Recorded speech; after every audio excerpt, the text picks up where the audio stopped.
Hello दोस्तों, welcome. आज के इस मजेदार एक्सप्लेनर में हम एक ऐसे सच्चे सुपर हीरो की कहानी सुनने वाले हैं जिन्होंने अपने दोस्त के लिए एक ऐसा नामुमकिन काम कर दिखाया जो किसी ने सपने में भी नहीं सोचा था। ये कहानी सिर्फ बहादुरी की नहीं बल्कि दोस्ती, समर्पण और गजब के जादू की है। तो चलिए सीधे शुरू करते हैं और देखते हैं कि इस अद्भुत कथा में आगे क्या होता है। सोचिए, लंका का इतना भारी युद्ध चल रहा है, चारों तरफ शोर शराबा, और तभी अचानक एक बहुत बड़ी मुसीबत आ जाती है। हमारे वीर लक्ष्मण जी इस युद्ध में बुरी तरह घायल हो जाते हैं। श्री राम और पूरी वानर सेना एकदम टेंशन में आ जाते हैं। चारों तरफ सन्नाटा छा जाता है। ये एक ऐसी स्थिति थी जहां आशा की किरण ढूंढना सबसे जरूरी हो गया था। सब यही सोच रहे थे कि अब आगे क्या होगा। तो आइए सबसे पहले समझते हैं हमारी कहानी के इस पहले पड़ाव को, यानी लंका के इस महासंकट को। तो हुआ ये कि जब वैद्य जी, यानी आप समझ लीजिए उस जमाने के सबसे बड़े डॉक्टर को बुलाया गया, तो उन्होंने बताया कि लक्ष्मण जी को बचाने का सिर्फ और सिर्फ एक ही तरीका है। उन्हें चाहिए थी एक चमत्कारी बूटी जिसका नाम था संजीवनी। पर प्रॉब्लम ये थी कि ये जादुई बूटी ऐसे ही कहीं आसानी से आसपास नहीं मिलती थी। इसे लाने के लिए बहुत दूर द्रोणागिरी नाम के एक विशाल पहाड़ पर जाना था। ये जानकारी जितनी आशाजनक थी, अपने आप में उतनी ही बड़ी चुनौती भी बन गई थी। और पता है सबसे बड़ी प्रॉब्लम क्या थी? समय। वक्त मुट्ठी से रेत की तरह फिसल रहा था। एक तरफ लक्ष्मण जी बेहोश थे और दूसरी तरफ वैद्य जी ने कहा था कि संजीवनी लाने के लिए सिर्फ कुछ ही घंटे बचे हैं।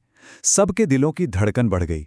इतनी दूर से उड़कर इतनी जल्दी ये चमत्कारी बूटी आखिर लाएगा कौन? हर गुजरती हुई सेकंड के साथ चिंता और बढ़ती जा रही थी।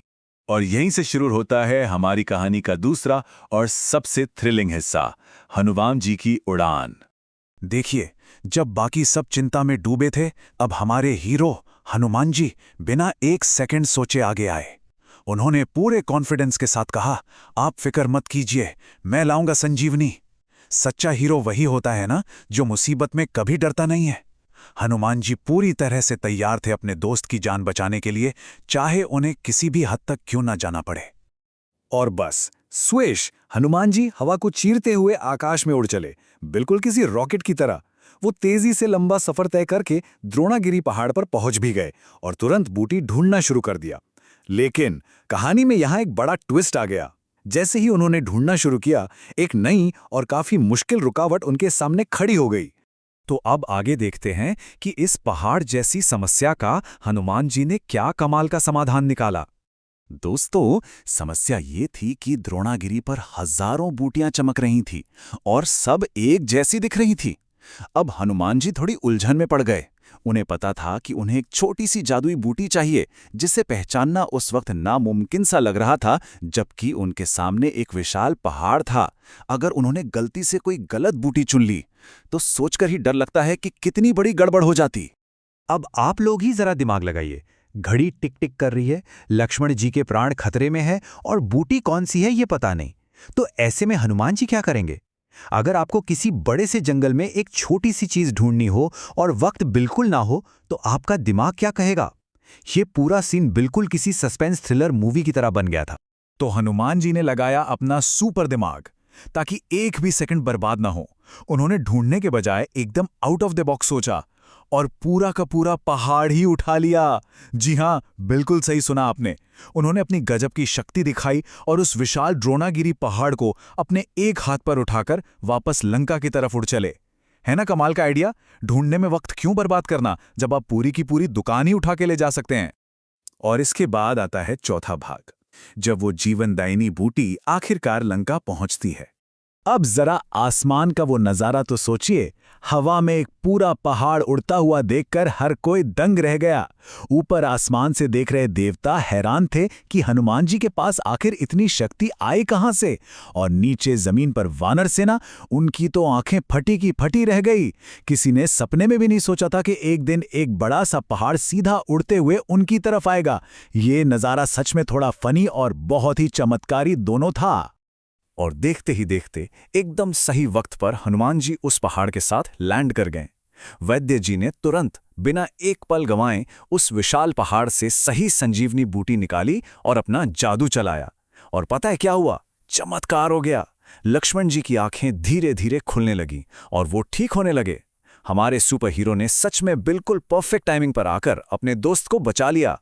आइए आखिरी पड़ाव की तरफ चलते हैं, जो हमें दिखाता है हनुमान जी की अद्वितीय शक्ति और उनका गहरा समर्पण। पता है दोस्तों, हनुमान जी के इस निस्वार्थ प्यार और उनकी इस बहादुरी को देखकर हर कोई खुशी से झूम उठा। आसमान से लेकर जमीन तक सब उनकी सच्ची दोस्ती की तारीफ कर रहे थे। ये कहानी हमें सिखाती है कि जब हमारे दिल में अपने दोस्तों के लिए सच्चा प्यार और मदद करने की भावना हो, तो हम इस दुनिया का कोई भी नामुमकिन काम कर सकते हैं। ये सच में एक जादुई और सच्ची सीख है हम सब के लिए। और जब श्री राम ने अपने प्यारे भाई को वापस ठीक होते देखा, तो वो बहुत भावुक हो गए। उन्होंने प्यार से हनुमान जी को गले लगा लिया और एक बहुत ही प्यारी बात कही। उन्होंने कहा, तुम्हारी भक्ति और शक्ति का कोई जवाब नहीं। सोचिए, जब हमारा कोई दोस्त मुसीबत में हमारी इतनी बड़ी मदद करता है, तो हमें कितना अच्छा लगता है ना? ये एक बहुत ही इमोशनल और खुशी से भरा पल था। तो इस कहानी के अंत में आइए हम सब मिलकर इस छोटी सी बात पर सोचते हैं। सच्ची दोस्ती के लिए हनुमान जी ने पहाड़ तक उठा लिया था। क्या हम भी अपने दोस्तों की ऐसी ही मदद कर सकते हैं? देखिए, हमें शायद असल जिंदगी में सचमुच के बड़े बड़े पत्थर के पहाड़ उठाने की जरूरत ना पड़े, पर क्या मुश्किल आने पर हम अपने दोस्तों का पूरा साथ देते हैं? हनुमान जी की इस अद्भुत और प्रेरणादायक कहानी से हमेशा कुछ सीखिए और कोशिश कीजिए कि आप भी एक सच्चे और अच्छे दोस्त बने। ये था आज का हमारा एक्सप्लेनर। आपसे फिर मिलेंगे एक और नई और रोचक कहानी के साथ।